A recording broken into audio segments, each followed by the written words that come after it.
प्रताड़ित किया हमको सरकार में रह करके। सम्मान बिल्कुल नहीं है। सम्मान रहता तो आपको यहाँ देखने के लिए मिलते हम कि नेता को कहने के बाद भी सुनने का काम नहीं किया।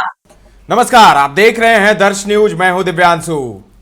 पूर्णिया में महागठबंधन की कैंडिडेट बीमा भारती ने नीतीश कुमार पर जबरदस्त हमला बोला है और नीतीश कुमार पर बड़ा आरोप भी लगाया है। जी हां, नीतीश कुमार पर पलटवार करते हुए बीमा भारती ने बड़ा बयान दे दिया है। उन्होंने कहा कि मैं ऐसे ही नहीं आरजेडी में चली आई हूं, मुझे प्रताड़ित किया जा रहा था वहां पर।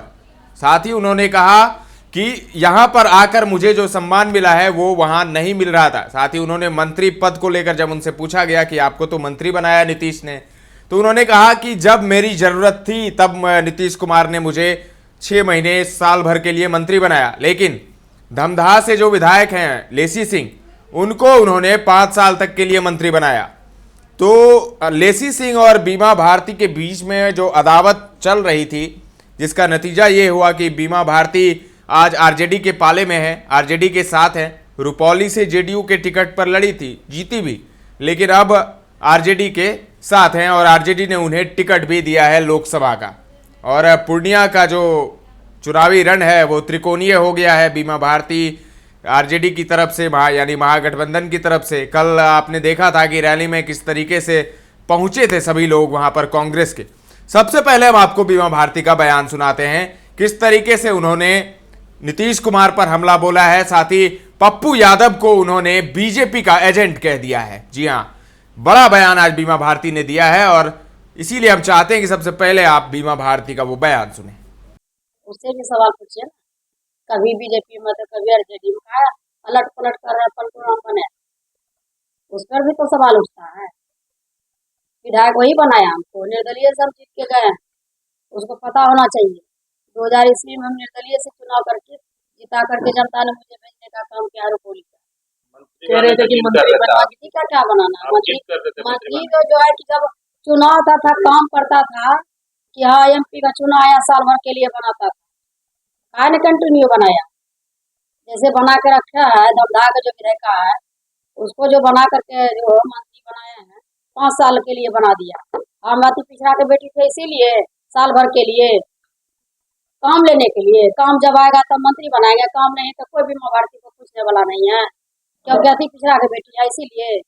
जदयू में अति पिछड़ों की पूछ नहीं है क्या? उनका सम्मान बिल्कुल नहीं है। सम्मान रहता तो आपको यहाँ देखने के लिए मिलते हैं। हम को चाहेगा कि सरकार छोड़ करके हम इधर आए। प्रताड़ित किया हमको सरकार में रह करके, और प्रताड़ित करके यहाँ पर जो है कि इतना मजबूर कर दिया कि नेता को कहने के बाद भी सुनने का काम नहीं किया। नीतीश कुमार को हम कितना बार कहे हैं, जो हमारे उनके सरकार के मंत्री है सरवंश जी है, उनसे हम कहने का काम किए हैं। सभी मंत्री से हमने आग्रह विनती किया है, गिड़गिड़ाए हैं, रोए हैं। वैसे नहीं शौक से हम आए, सबसे आग्रह करके जब लगा कि नहीं सम्मान नहीं मिल रहा था, जहाँ वो सम्मान मिला वहाँ हम आए। हम अपने पुराना घर में हम निर्णय लिया आपस लौटने का। पप्पू यादव ने कल बयान दिया है कि पप्पू यादव को लेकर के बीजेपी के एजेंट बिल्कुल एजेंट है ये, हेलीकॉप्टर पे बिल्कुल एजेंट है। हम तो शुरू से ही बोल रहे हैं एनडीए को जिताने के लिए उतरे क्या है? बिल्कुल, वो तो फंडिंग भी कर रहा है बीजेपी उसको पूरा। तो जनता, वो पूर्णिया का जो लोकसभा का जनता है उसको सोचना होगा कि हम जो है इस तरह का जो अभी से वो इतना वोटर को धमका रहे हैं, इतना व्यवसायी को धमका रहे हैं, सभी लोग हमको फोन करके कह रहे हैं अभी इतना उसका रुतबा है तो जीतने के बाद क्या। पप्पू यादव पहले कह रहे थे कि वो कांग्रेस के नेता है, लेकिन कल राहुल गांधी ने खुले मन से आपको समर्थन दिया, क्या कहेंगे? आप लोग ना देखिए कि कांग्रेस हमारे साथ है, और राहुल जी का हम जो कार्यक्रम में गए, कितना हमारे राहुल जी जो है सम्मान किया, बात किए, चुनाव मुद्दा पर बात हुई, उन्होंने अपील किया मेरे लिए पूर्णिया की जनता से। तो पप्पू यादव कहते हैं हम कांग्रेस में हैं, तो कांग्रेस का चिंता रहता। तो जब अपना पार्टी को विलय किए, जब नेता का निर्णय हुआ कि बीमा भारती को चुनाव लड़ाना है, महागठबंधन के नेता के निर्णय का जो है कि उसको भी पालन करना चाहिए ना। यादव का कहना है कि निर्दलीय से नॉमिनेशन ही नहीं करते, वो महागठबंधन को समर्थन देते और मजबूती से पार्टी में काम करते, वफादार बन के। यादव का कहना है कि वो तो अपने मुंह से भी बोले हैं हमारा आरएसएस का मदद मिल रहा है, बीजेपी का मदद मिल रहा है, खुद बोल रहा है, हम थोड़े बोल रहे हैं, वो खुद अपने मुंह से बोल रहा है, किसी और थोड़े बोल रहा है। वीडियो भी जारी हुआ, बहुत लोग देख रहे हैं, आप लोग भी देखे होंगे। कल के चुनाव के बाद लगता है कि कांग्रेस और राजद के समर्थक आपके और आएंगे?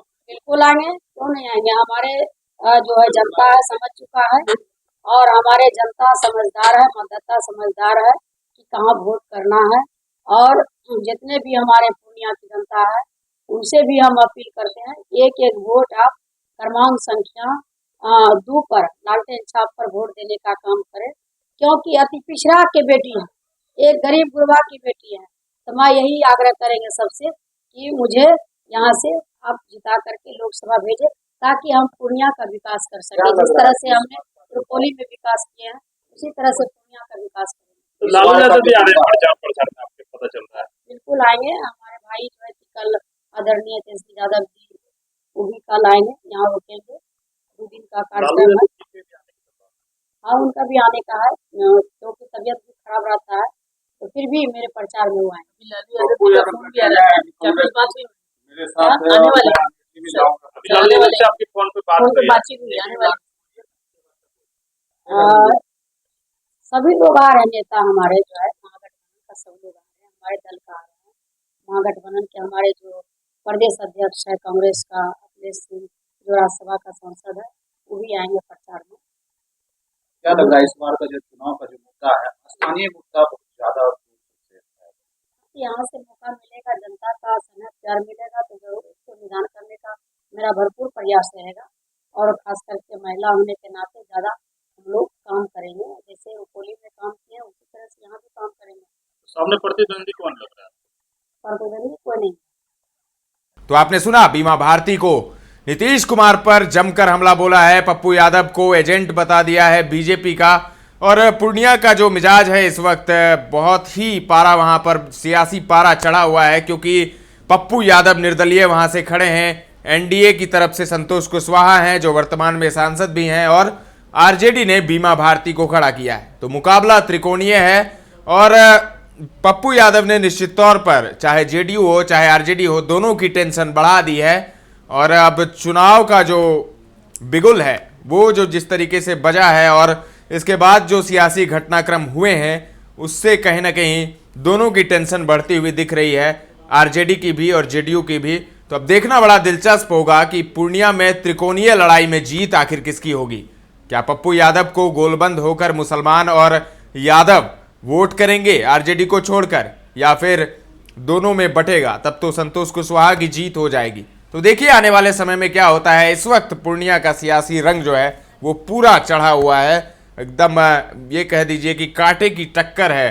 पप्पू यादव जनसंपर्क कर रहे हैं, बीमा भारती मैदान में है, और संतोष कुशवाहा भी फुल एक्शन में है।